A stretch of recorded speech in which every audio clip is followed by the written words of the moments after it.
conhece ainda, ele veio no seu boletim, você pode preenchê-lo, entregar no final do culto, e aqui você coloca os seus dados, meio de contato, e a Igreja do Redentor entra em contato com você, ora por você, você pode colocar motivos de oração, inclusive, é um bom meio da gente começar uma caminhada. A Escola Bíblica Dominical entrou num período curto de férias, e ela volta em 2019 com um modelo novo, que nos nossos projetos para o novo ano, estudar mais a Palavra de Deus seja algo que esteja na nossa lista. Então, a partir de 13 de janeiro, a gente volta com a Escola Bíblica num formato diferente, e estaremos estudando sobre a vida centrada no Evangelho. O tema é lindo, encorajo você a participar. A Escola Bíblica acontece sempre aos domingos, às 5 horas da tarde, antes do culto.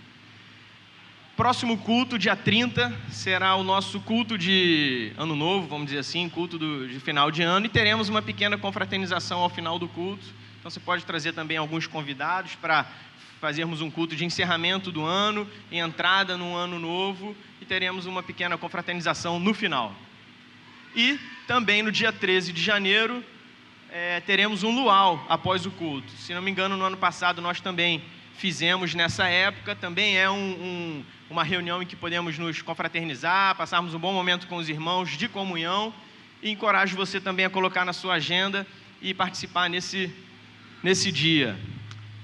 A gente segue agora com o período de louvor e adoração ao Senhor. Eu queria te convidar mais uma vez a ficar de pé.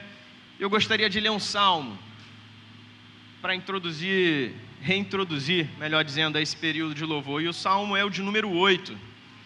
E ele diz assim: Senhor, Senhor nosso, como é majestoso o teu nome em toda a terra. Tu, cuja glória é cantada nos céus. Dos lábios das crianças e dos recém-nascidos, firmaste o teu nome como fortaleza, por causa dos teus adversários, para silenciar o inimigo que busca vingança. Quando contemplo os teus céus, obra dos teus dedos, a lua e as estrelas que ali firmaste, pergunto: que é o homem para que com ele te importes? E o filho do homem para que com ele te preocupes?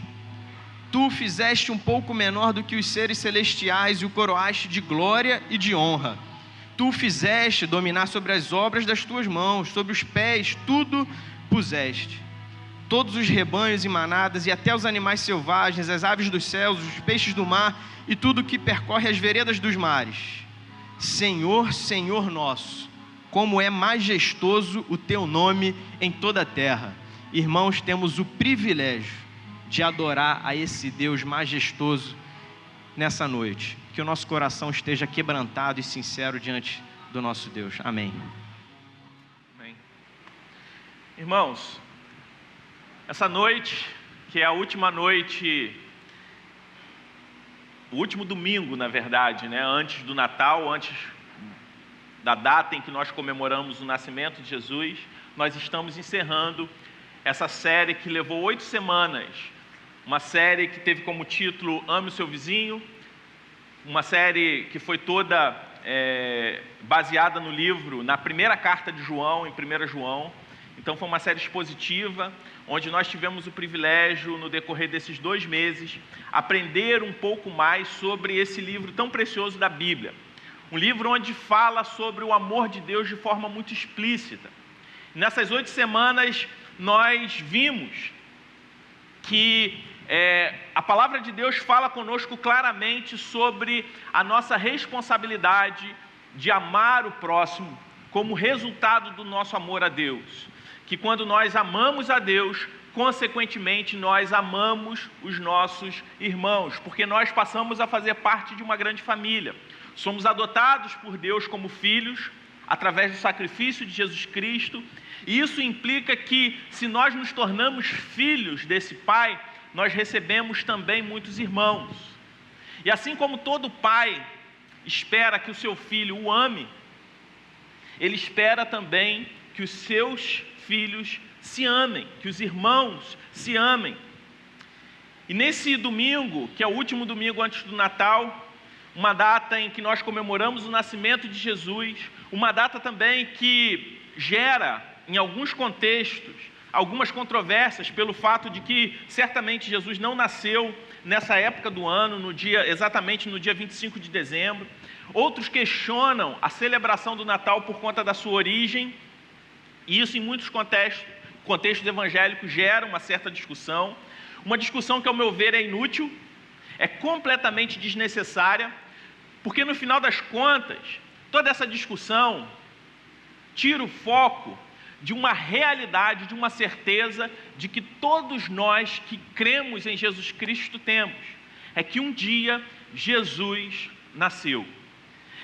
E compreender e refletir sobre o nascimento de Jesus é essencial para a nossa vida cristã, porque é o momento em que nós nos relembramos que um dia Deus, Ele se esvaziou de toda a sua glória, Ele deixou o céu para viver, para tomar a forma de homem, para se relacionar conosco, para viver a vida perfeita que eu e você não somos capazes de viver, para que Ele pudesse um dia sofrer e morrer em nosso lugar. Então o nascimento de Jesus é o início da trajetória do Deus se fazendo homem, do Deus vivendo entre nós, pisando no mesmo solo, no mesmo chão que nós pisamos, vivendo essa vida perfeita que eu e você não somos capazes de viver, sendo o nosso Redentor, o nosso Salvador. Então, celebrar o nascimento de Jesus é algo importantíssimo para nós. A despeito de qualquer discussão sobre a origem da data da celebração do Natal nessa época do ano, nós servimos a um Deus que é maior do que isso tudo e que redime a cultura e nos torna livres para celebrarmos o nascimento de Jesus para a glória de Deus. Quando nós celebramos o Natal, nós nos lembramos que Jesus é o maior presente que Deus nos dá. É o maior presente que qualquer pessoa pode receber. É o maior presente de Deus para a humanidade. E quando nós nos lembramos disso, quando nós temos a certeza de que Jesus é o maior presente, é o nosso maior bem, nós temos a nossa esperança e a nossa fé renovada.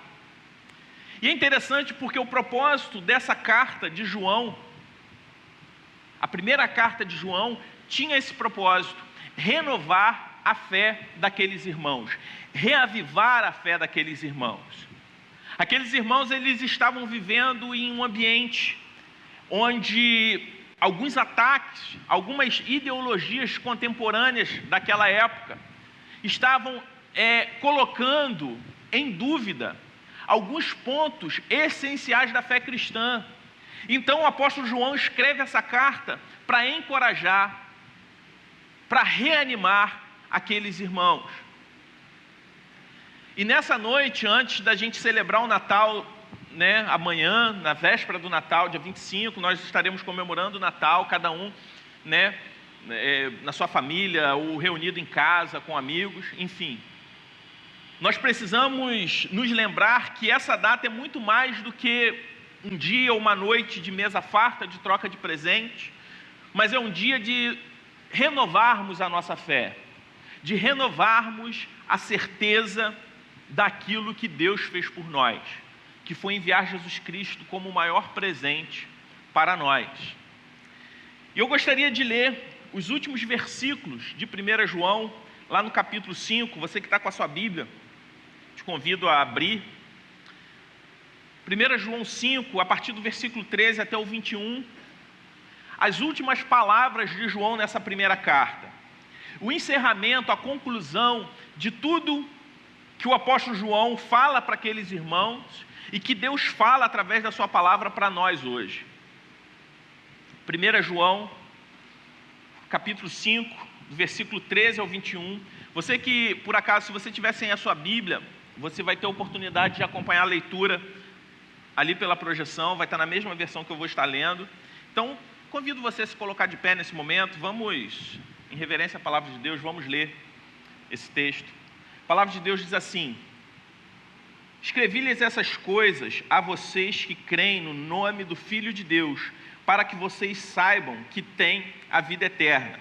Essa é a confiança que temos ao nos aproximarmos de Deus. se pedirmos alguma coisa de acordo com a vontade de Deus, Ele nos ouvirá. E se sabemos que Ele nos ouve em tudo o que pedimos, sabemos que temos o que dele pedimos. Se alguém vir seu irmão cometer pecado que não leva à morte, ore, e Deus dará vida ao que pecou. Refiro-me àqueles cujo pecado não leva à morte. Há pecados que levam à morte. Não estou dizendo que se devorar por esse. Toda injustiça é pecado, mas há pecado que não leva à morte. Sabemos que todo aquele que é nascido de Deus não está no pecado.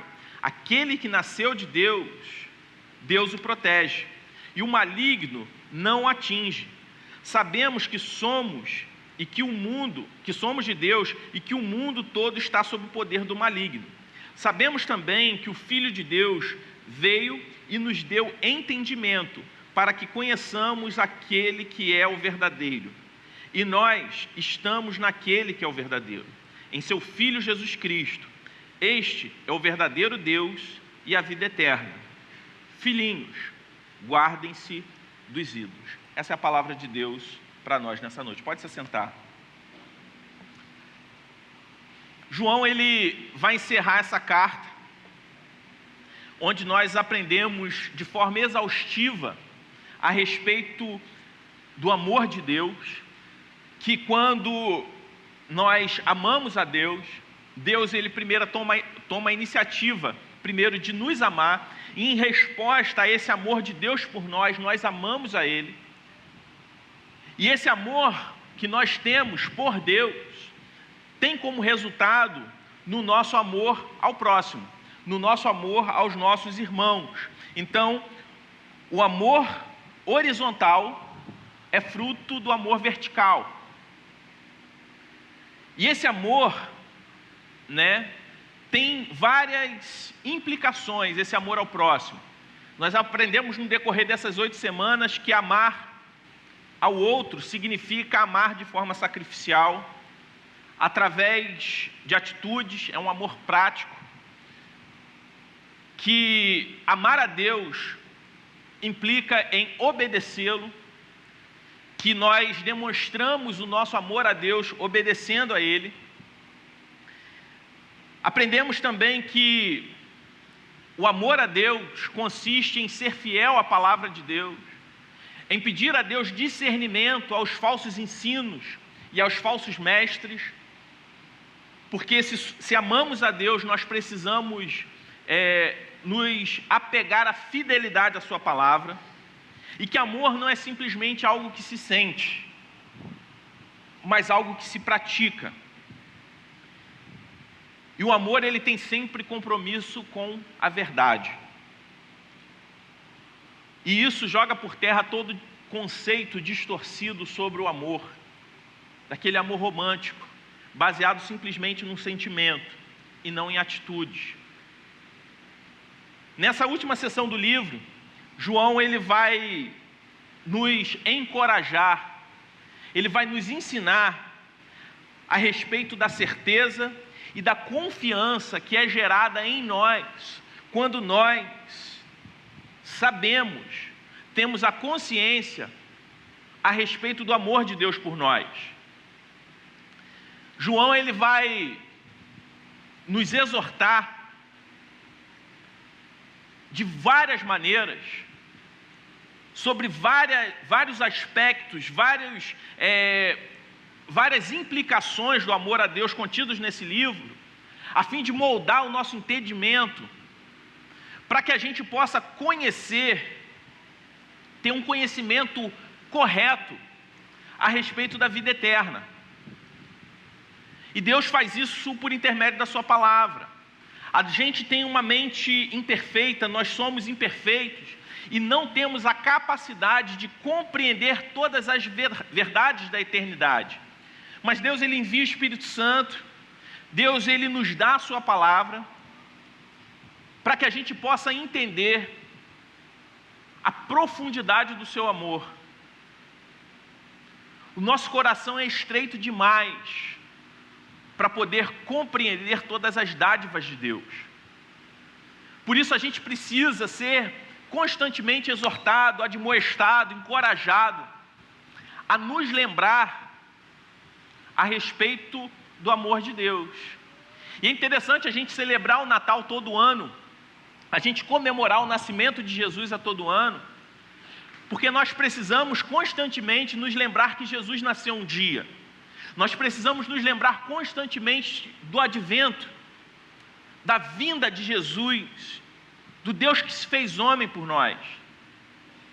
Nós somos tão limitados que nós não somos nem capazes, a gente não é nem capaz de compreender todas as coisas desse mundo, todas as coisas terrenas e transitórias que nos cercam. Quanto mais compreender essas questões celestiais, quanto mais compreender essas questões que são eternas. Por isso o Espírito Santo nos foi dado, para que a gente saiba o quão grandes foram as coisas que nos foram presenteadas por Deus em Jesus Cristo. E João, ele vai falar nesses versículos, ele vai encerrar essa carta, falando que o amor ao próximo, o amor a Deus, a certeza de que Jesus é o Filho de Deus, gera em nós uma certeza no nosso dia a dia, que a nossa fé, ela é uma fé prática. Ela não consiste simplesmente no entendimento teórico de que viveremos eternamente com Deus, mas que ela é dinâmica, que a nossa fé é dinâmica e que nós a experimentamos dia após dia. Nós experimentamos a nossa fé no decorrer de toda a nossa história. A certeza da vida eterna gera em nós um amor confiante. Nós não andamos duvidando, nós não andamos sob a incerteza, mas nós andamos confiantes, porque o amor de Deus em nós gera confiança. E João, ele vai falar que esse amor gera em nós, primeiramente, a confiança de que Deus nos ouve. Não tem lógica, meus irmãos, comemorar o Natal, celebrar o Natal e não ter a certeza de que Deus está nos ouvindo em nossas orações, que Ele nos ouve em todas as nossas súplicas. E Ele vai falar sobre isso, sobre a nossa necessidade de orar. Que se somos de Deus, se somos adotados por Deus através de Jesus Cristo, quando cremos em Jesus Cristo, nós temos um relacionamento com Ele. E esse relacionamento gera em nós, deve gerar em nós, vida de oração. Quem crê em Jesus tem a certeza de que Deus nos ouve. O próprio Jesus, ele fala sobre oração. O próprio Jesus nos ensina a orar. Quando ele nos traz aquele ensinamento da oração do Pai Nosso. O próprio Jesus fala sobre oração em outras vezes, como, por exemplo, no Evangelho de João, capítulo 14, versículo 13 e 14, ele diz o seguinte: eu farei o que vocês pedirem em meu nome, para que o Pai seja glorificado no Filho. O que vocês pedirem em meu nome, eu farei. Da mesma forma que João, ele fala isso na sua primeira carta, quando ele diz, no versículo 14, esta é a confiança que temos ao nos aproximarmos de Deus. Se pedirmos alguma coisa de acordo com a vontade de Deus, Ele nos ouvirá. No Salmo 37, versículo 4, ele diz, deleita-te também no Senhor, e Ele te concederá os desejos do teu coração. Então o amor de Deus por nós gera em nós uma confiança de que Deus nos ouve. Isso significa então que Deus, ele vai realizar tudo aquilo que nós desejamos. É para isso que Deus nos dá uma confiança. É por isso que o amor de Deus gera em nós confiança, para que a gente tenha uma confiança, uma certeza de que Ele vai realizar exatamente tudo aquilo que nós pedimos e desejamos. Baseado nesses versículos que nós lemos? Absolutamente não, meus irmãos. Tanto as palavras de Jesus lá no Evangelho, quando Ele diz que tudo aquilo que pedirmos no nome de Jesus, o Pai vai fazer. Tanto no Salmo 37, quando diz que quando nós nos deleitamos no Senhor, Ele vai conceder os desejos do nosso coração. Tudo isso está em concordância com o que nós lemos no versículo 14 de João 5, de 1 João 5. Que Deus, Ele vai fazer tudo aquilo que nós pedirmos de acordo com a vontade de Deus. O que a palavra de Deus está nos ensinando a partir disso? Que quando nós temos um relacionamento com Deus, quando nós amamos a Deus e temos um relacionamento com Ele, nós temos uma vida de oração, e a vida de oração não muda a vontade de Deus, mas muda a nossa vontade, muda a vontade do nosso coração.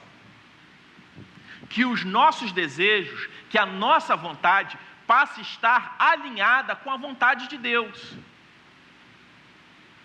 Que nós passamos a desejar, nós passamos a pensar, a ter um pensamento moldado pela vontade de Deus.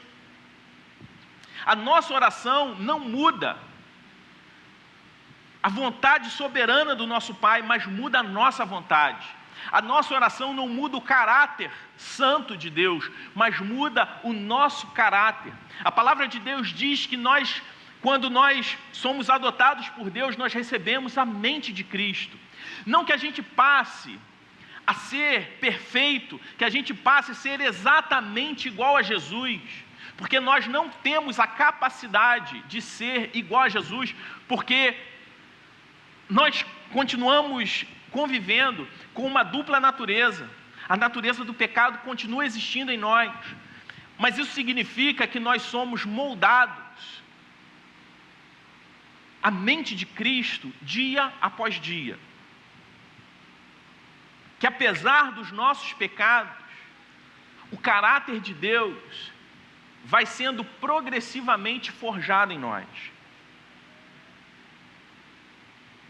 Então, a confiança em Deus, através da fé em Jesus, produz uma mudança em nós, de modo que nós não somos mais dominados pelo pecado. Mas isso não significa que nós estamos completamente livres da presença do pecado.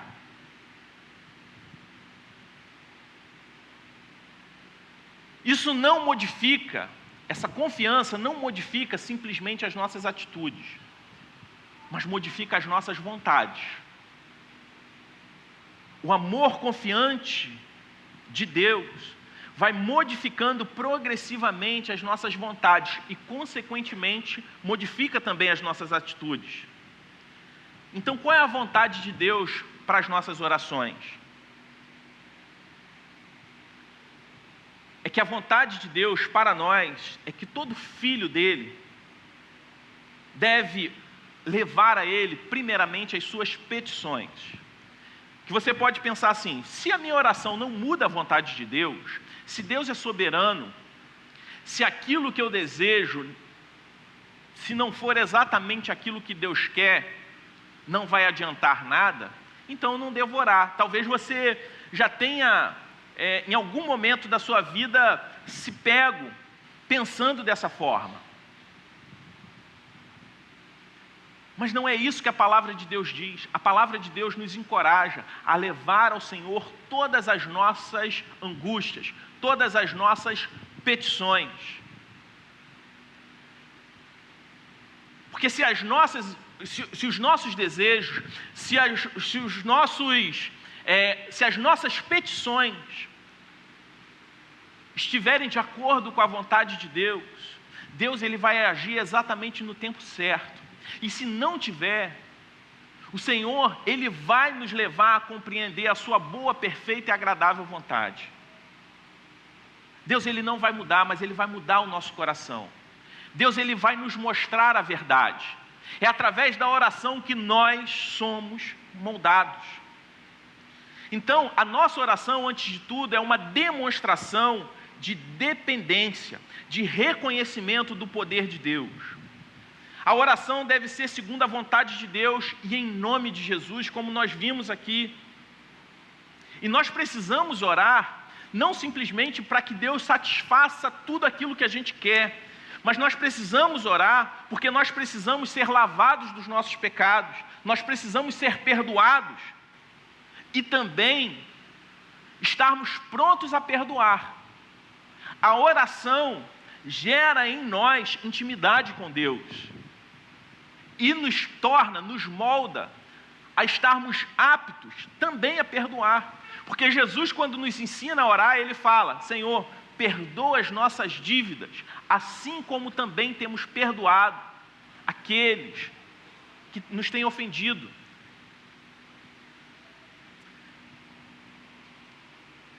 E é interessante que no texto que eu citei, lá do Evangelho de João, João 14, 13 e 14, quando Jesus fala: e eu farei o que vocês pedirem em meu nome, para que o Pai seja glorificado no Filho.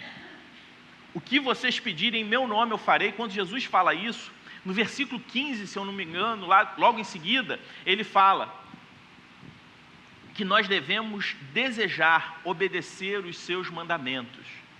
Ou seja, quem deseja obedecer a Deus, ora de acordo com a vontade de Deus, pede aquilo que está de acordo com a vontade de Deus. Então, João, quando encerra essa carta que fala do amor a Deus, daqueles que são nascidos de Deus, daqueles que temem a Deus, daqueles que amam a Deus acima de todas as coisas, ele incentiva esses irmãos e a nós também a ter uma vida de oração centrada em Jesus, uma vida de oração centrada em Deus, tendo a certeza de que, na medida que nós confiamos mais em Deus, que nós buscamos mais a vontade de Deus, nós vamos ver a vontade de Deus se cumprindo em nossa vida, em nossas vidas, e as nossas orações sendo respondidas. O amor confiante de Deus gera em nós a certeza de que Ele nos ouve em todas as circunstâncias. Uma resposta de Deus diferente daquilo que a gente imaginava, uma resposta não no tempo que a gente imaginava, jamais deve gerar em nós um pensamento de que Deus não nos ouviu. Se somos nascidos de Deus e conhecemos a Deus, o seu poder, nós precisamos ter a certeza de que Ele nos ouve em todo momento. E João ele vai continuar falando àqueles irmãos. E ele vai falar para aqueles irmãos que todo aquele que é nascido de Deus não vive em pecado. Então a segunda certeza do amor de Deus por nós, a primeira é que Ele nos ouve, e a segunda é que nós somos livres. Crer em Jesus produz em nós a certeza de que somos livres do pecado. Somos livres do pecado que gera em nós a morte eterna. Quando João fala sobre isso, sobre pecados que levam à morte, talvez isso gere na sua mente a dúvida: quais são os pecados que levam à morte? Talvez isso gere para você um conceito seguinte: existe uma lista de pecados que, se eu cometer, eu vou morrer eternamente. O que João está falando aqui está de acordo com a palavra de Deus quando fala sobre a blasfêmia contra o Espírito Santo. E o que é isso? É a incredulidade, é morrer não crendo que Jesus Cristo é o Filho de Deus. Quem morre incrédulo está condenado. Quem morre incrédulo significa que já estava morto espiritualmente e vai morrer eternamente.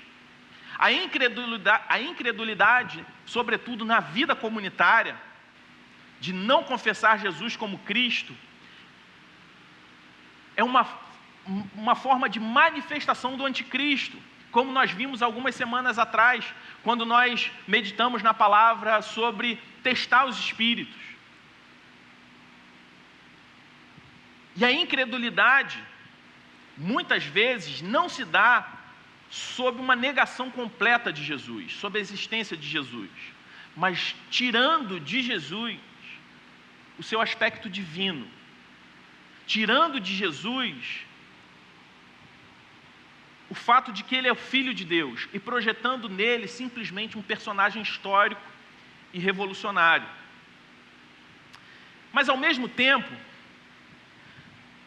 que o amor de Deus nos dá a certeza de que somos livres do pecado, de que quem é nascido de Deus vence o mundo e o mundo está sob o domínio do maligno. Como nós falamos no início, nós não estamos livres completamente da presença do pecado.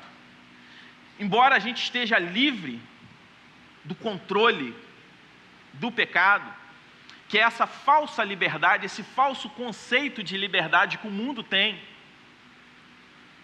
que as pessoas sem Deus projetam uma escravidão em nós e pensam ser livres, enquanto na verdade eles são escravos dos seus próprios desejos, da sua própria carne, do seu próprio pecado. Nós ainda convivemos de alguma forma com o pecado.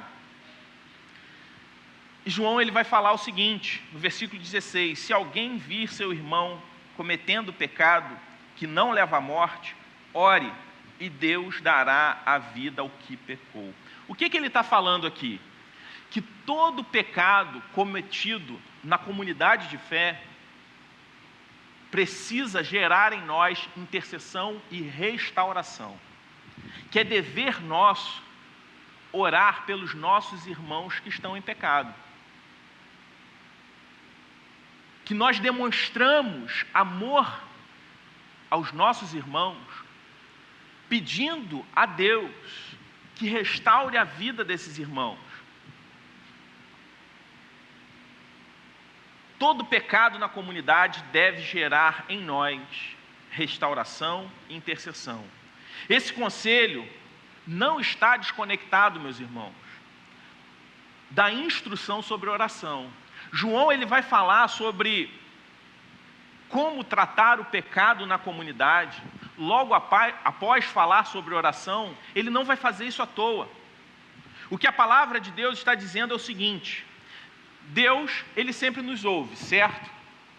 Sempre que nós oramos em nome de Jesus, Deus ele vai nos ouvir. E sempre que as nossas petições são feitas de acordo com a vontade de Deus, elas serão atendidas, correto? Correto. Deus ele não quer que nenhum dos seus filhos se perca, ou seja, maltratado pelo pecado. Então, se Deus ele quer para nós que a gente viva uma vida santa, que cada um dos seus filhos viva uma vida santa, se nós oramos pedindo a Deus que restaure a vida daqueles nossos irmãos que estão pecando, isso significa que Deus, ele não somente vai ouvir a nossa petição, como ele vai atender a nossa petição. Então, meus irmãos, quando nós vemos um dos nossos irmãos pecando, nós temos uma arma poderosíssima e eficaz que é a oração. A palavra de Deus aqui está nos dizendo que quando intercedemos por aqueles irmãos que estão pecando, Deus ele vai atender a nossa petição. A vontade de Deus é que seus filhos não pequem. Logo, interceder por um irmão em pecado é a vontade de Deus. Através dessa intercessão, o Espírito Santo de Deus, ele age na vida desses irmãos que têm pecado. Portanto, meus irmãos, não negligencie a intercessão centrada na vontade de Deus diante de um irmão em pecado. Também não negligencie a oração diante do seu próprio pecado, diante da sua própria luta contra o pecado. Está sendo difícil resistir o pecado? Ore. A vontade de Deus para a sua vida é que você não peque. E a palavra de Deus nos promete que Ele vai atender todos os nossos pedidos que estiverem de acordo com a vontade de Deus. Então, meus irmãos, nós não temos desculpa para sermos vencidos pelo pecado, porque a oração é uma arma poderosíssima e eficaz contra todo e qualquer tipo de pecado que tenta nos seduzir. Não negligencie uma vida de intercessão. uma vida de oração. A nossa intercessão deve ser acompanhada de restauração. Somente através de uma vida de oração, nós somos encorajados a demonstrar amor prático e restaurador aos nossos irmãos. Só que nós somos tentados a demonstrar sempre para o outro um amor romântico, baseado no conforto, na ausência de confrontação, sem compromisso com a verdade. O amor verdadeiro exige verdade. O amor verdadeiro tem compromisso com a verdade. E quando há amor, a confrontação, ela é sempre acompanhada da reconciliação. Então, o apóstolo João, no encerramento dessa carta, ele vai encorajar aqueles irmãos. Falamos muito sobre amor ao próximo. Então, se você ama o seu irmão, se você ama a Deus, você deve amar o seu irmão. E se você ama o seu irmão, você não pode ser indiferente ao pecado na vida dele. Se você vê o seu irmão pecando, ore, peça a Deus. Peça a Deus pela vida dele. Seja alguém que vai abençoar a vida dele, mostre a ele em amor o pecado. Quando nós oramos, nós reconhecemos a santidade de Deus, mas também reconhecemos o nosso pecado. Quando nós oramos a Deus pedindo a restauração na vida dos nossos irmãos, essa oração é uma oração de piedade. Nós vemos isso quando Jesus conta a parábola, não sei quantos conhecem a parábola, do fariseu e do publicano, onde dois homens estão orando. Um é um religioso, que ora exaltando a si próprio, se comparando ao fariseu, se comparando ao publicano, pecador, cobrador de impostos, alguém corrupto, que naquela época talvez fosse equivalente a um político dos nossos dias. Não que todo político seja corrupto, mas infelizmente nós estamos cheios de maus exemplos. E os publicanos da época eram essas pessoas corruptas, que trabalhavam para o Estado, mas que roubavam o povo na hora de coletar os impostos, eram pessoas desonestas. Mas o religioso, ele faz uma oração centrada em si, exaltando as suas obras e apontando o erro daquele irmão. Enquanto aquele publicano, pecador, ele reconhece o seu pecado e se humilha diante de Deus. Uma oração centrada em Jesus vai ser sempre uma oração de reconhecimento da santidade de Deus e da nossa pecaminosidade. Mais cedo, quando o João estava fazendo os anúncios aqui, ele falou sobre a nossa nova temporada aí na EBD, que vai ser baseado num livro chamado A Vida Centrada no Evangelho. E eu queria encorajar cada um aqui a participar da Escola Bíblica Dominical a partir do dia 13 de janeiro. Porque esse livro, ele é desafiador. Nele tem o gráfico da cruz, onde o autor fala o seguinte: na medida que nós caminhamos com Deus, nós vamos reconhecendo que Deus, ele é mais santo do que nós imaginávamos, e que nós somos mais pecadores do que nós imaginávamos.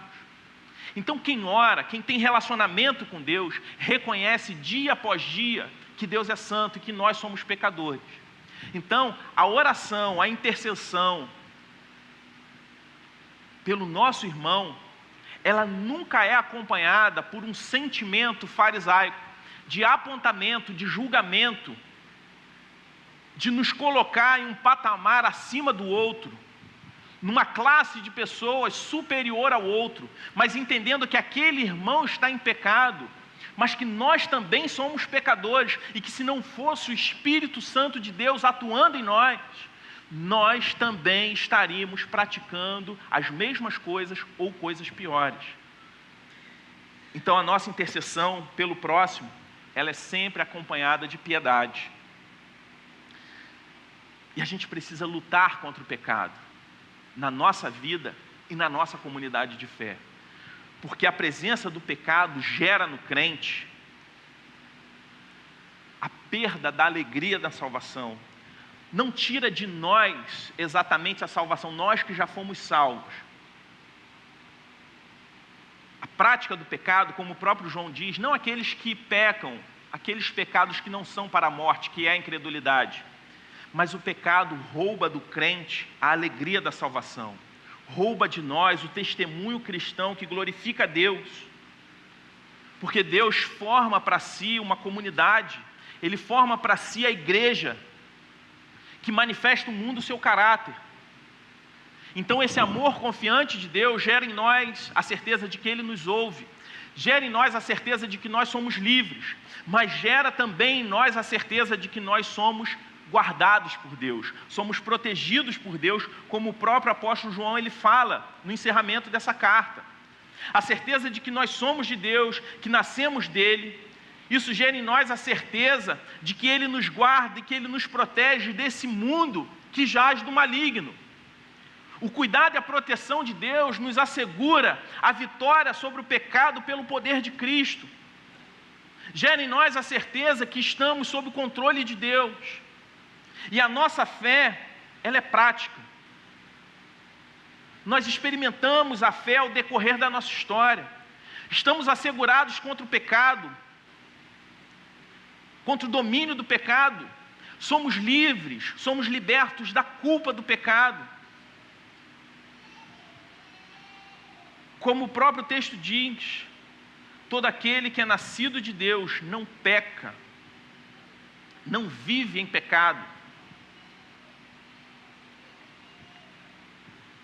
E se somos livres do domínio do pecado, consequentemente, somos livres também do domínio da culpa, da acusação. O apóstolo João ele vai encerrar, após dar para nós essas três certezas, a certeza de que Deus nos ouve, a certeza de que nós somos livres, e que pelo fato de sermos livres, nós precisamos interceder a Deus, pedir a Ele para que nós possamos vencer o pecado e que os nossos irmãos que estão em pecado, que eles possam superar isso também. E a certeza de que nós somos guardados e protegidos por Deus, Ele nos dá uma admoestação final, quando Ele diz no versículo 21, filhinhos, guardem-se dos ídolos. João ele nos chama de filhos queridos de Deus. Nós somos adotados por Deus e a nossa relação é uma adoção através do amor. Nós não somos simplesmente propriedade de Deus, mas nós somos amados por Deus. E se somos amados por Deus, nós precisamos nos guardar dos ídolos. Uma vez que nós sabemos disso, uma vez que nós conhecemos o verdadeiro Deus e estamos nele, nós precisamos ter a certeza que a sua luz e o seu amor nos guarda contra tudo aquilo que é colocado contra Deus, ou tudo aquilo que procura competir com Deus na nossa vida.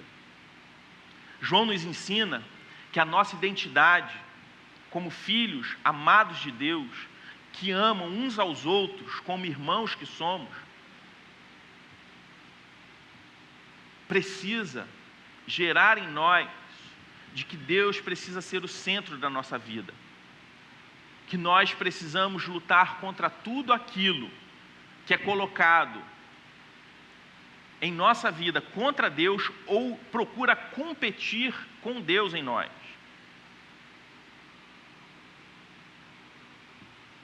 João ele encerra a sua carta falando sobre a idolatria, e ele não faz isso à toa. O que João está falando, após falar exaustivamente sobre o amor, é que a idolatria, ela está em oposição direta ao amor a Deus, que não tem como a gente cultivar um ídolo em nossa vida e amar a Deus ao mesmo tempo. E o ídolo, muitas vezes, como nós aprendemos na série anterior, ou há 2 séries atrás, ainda nesse segundo semestre, um ídolo pode ser algo bom que Deus nos deu quando é colocado na posição que deveria ser somente de Deus.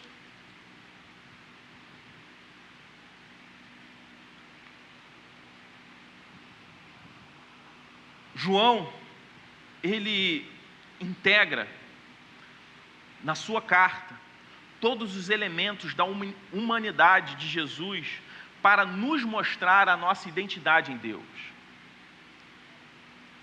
Deus, ele se faz homem. Deus, ele se faz gente para nos restaurar a humanidade perdida pelo pecado. Porque Deus, ele nos fez de forma perfeita. Mas o pecado roubou isso de nós. O pecado arranhou a imagem e semelhança de Deus em nós. E Deus, ele se faz gente para restaurar a nossa humanidade, fazendo com que a gente se relacione em amor uns para com os outros.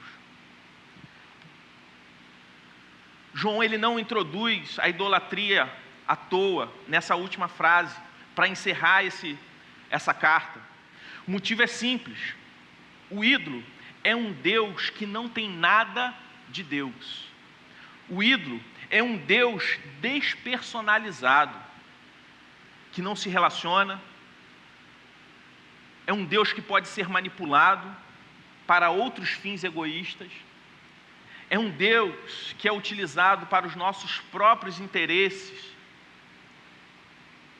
e pode ser fantasiado sem que nunca tenhamos que dar ou receber amor para com o próximo. E essa advertência, meus irmãos, ela é completamente necessária, não somente nos dias de João, mas a nós hoje aqui também. E quando nós compreendemos a certeza do amor de Deus, quando nós compreendemos a certeza do amor de Deus por nós, e o que isso deve gerar em nós, a certeza de que Ele nos ouve, a certeza de que nós somos livres do domínio do pecado e que somos guardados por Ele, isso precisa tomar um papel central na nossa vida, entendendo que existem ídolos que tentam competir, concorrer com o local que só deve ser ocupado por Deus em nós. Que a idolatria está em oposição direta ao amor a Deus. E que nessa data, nessa época de Natal, onde nós nos lembramos do maior presente de Deus por nós, do maior ato de amor de Deus por nós, nós precisamos refletir e meditar na forma como nós temos, a forma como nós temos colocado Deus na nossa vida. Que o Natal que nós celebramos é simplesmente, se o Natal que nós celebramos é simplesmente uma data festiva de troca de presentes e de comemoração de mesa farta, ou se nós temos entendido que nós estamos celebrando nesse período Deus enviando o seu Filho como presente para a redenção, para a libertação das nossas vidas. E nessa noite que antecede a celebração do Natal, nós vamos nos lembrar não somente do nascimento de Jesus, mas nós vamos nos lembrar também da sua morte. Porque Jesus, ele nasceu com um propósito específico. Jesus, ele nasceu para morrer por nós. Houve nascimento para que houvesse morte. Houve nascimento para que Jesus morresse a morte que estava reservada para mim e para você. Por isso eu queria, ao encerrar esse texto, ler um outro texto que está lá em 1 Coríntios 11, a partir do versículo 23, o texto que diz assim: pois recebi do Senhor o que também lhes entreguei, que o Senhor Jesus, na noite em que foi traído, tomou o pão, e tendo dado graças, partiu e disse: Isto é o meu corpo que é dado em favor de vocês. Façam isso em memória de mim. Da mesma forma, depois da ceia, ele tomou o cálice e disse: este cálice é a nova aliança no meu sangue. Façam isso sempre que o beberem, em memória de mim. Porque sempre que comerem desse pão e beberem desse cálice, vocês anunciam a morte do Senhor até que ele venha. Portanto, todo aquele que comer o pão e beber o cálice do Senhor indignamente, será culpado de pecar contra o corpo e o sangue do Senhor. Examine-se cada um a si mesmo, e então coma do pão e beba do cálice. Pois quem come e bebe sem discernir o corpo do Senhor, come e bebe para a sua própria condenação. Nesse momento eu gostaria que você fechasse os seus olhos. O Ministério de Louvor vai vir à frente. Logo após essa oração, nós vamos louvar ao Senhor, nós vamos adorar ao Senhor. E você vai ter a oportunidade de vir aqui à frente, de tomar o pão, de tomar do cálice. E nesse momento nós vamos nos relembrar do sacrifício de Jesus. Nós vamos nos lembrar que um dia Jesus nasceu para morrer por nós, para se fazer sacrifício perfeito, para nos livrar da condenação eterna. Mas a palavra de Deus nos orienta que nós devemos orar, confessando os nossos pecados. Como nós aprendemos hoje, que nós devemos interceder pelo pecado uns dos outros. Mas quando nós intercedemos pelo pecado do outro, nós não devemos nos esquecer que nós também somos pecadores e que lutamos diariamente contra o pecado. Por isso eu te convido a fechar os seus olhos. Você que já foi batizado nas águas, mesmo não sendo membro aqui da Igreja do Redentor, mas se você é membro de qualquer outra igreja que confessa Jesus Cristo como o único e suficiente Salvador, você que já foi batizado, também está convidado a participar desse momento conosco. Então feche seus olhos, confesse a Deus o seu pecado nesse momento, ore a Ele, coloque diante de Deus o seu pecado. E tenha certeza que Deus ele vai ouvir a sua oração e Ele vai realizar o seu pedido. E o seu pedido nessa noite deve ser o pedido de perdão. E o perdão e a restauração faz parte da vontade de Deus. E hoje nós lemos que quando nós oramos de acordo com a vontade de Deus, Ele atende a nossa oração, Ele responde o nosso pedido. Então eu não sei qual foi o pecado que você cometeu, mas uma coisa eu tenho certeza: não há pecado grande demais para aqueles que creem em Deus que não possa ser perdoado. Pecado que não tem solução é a incredulidade. Mas se você crê em Jesus Cristo como Filho de Deus, há perdão para você nessa noite. Há graça para você nessa noite. Pai, nós te louvamos por tão grande amor. Nós te adoramos por tão maravilhosa graça. Obrigado, Senhor Deus, porque Tu és misericordioso em nos perdoar. Eu não sei, Senhor Deus, o pecado de cada um aqui, mas Tu sabes. Por isso te peço, Senhor Deus, recebe cada pedido de perdão. Recebe, Senhor Deus, cada confissão e restaura, Senhor Deus, cada coração quebrado aqui nessa noite. Restaura, Senhor Deus, cada vida, Senhor Deus, que tem sido machucada e ferida pelo pecado. Que cada um aqui possa compreender que o Teu sacrifício, Senhor Deus, nos lava e nos limpa e nos redime de todo o pecado, mas produz também em nós restauração. E que a cada dia, Senhor Deus, nós precisamos nos parecer mais com o Senhor. No nome de Jesus é que nós oramos. Amém. Eu gostaria de mais uma vez reforçar que no próximo domingo, o último domingo do ano, nós teremos uma confraternização após o culto. Então venha, participe, você que não vai estar viajando, que você que vai estar aqui no Rio de Janeiro, no próximo final de semana, venha ao culto. Nós teremos um momento muito especial após o culto, de celebração, de comunhão, agradecendo a Deus por tudo aquilo que Ele fez por nós no ano de 2018 e por tudo aquilo que Ele ainda há de fazer no ano que está chegando, de 2019. Então vai ser uma noite de gratidão a Deus, de celebração a Deus pelo ano que está se encerrando. Você que vai viajar, você que vai passar Natal em outra cidade, que Deus possa estar te abençoando, te protegendo. Eu mesmo estou saindo aqui do culto e vou pegar a estrada, vou passar Natal com meus pais, com a família da Edna também. Então a gente ore por nós, a gente vai pegar a estrada agora à noite, vamos passar o Natal lá, mas no próximo domingo a gente está de volta, vamos estar aqui com os irmãos no próximo domingo, na virada de ano, então estaremos aqui. Então que Deus te abençoe, que Deus te guarde. Vamos orar agradecendo a Deus nesse momento.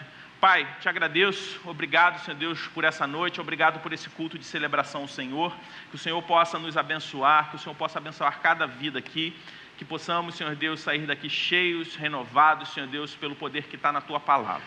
E que o amor de Deus, o Pai, a maravilhosa graça de Jesus Cristo, Filho, e as doces consolações do Espírito Santo de Deus, repouse sobre nós aqui, e repouse também sobre o Teu povo, espalhado por toda a face da terra. E nós aqui presentes dizemos, amém, amém. Que Deus te abençoe, que Deus te guarde, e Feliz Natal para cada um de vocês.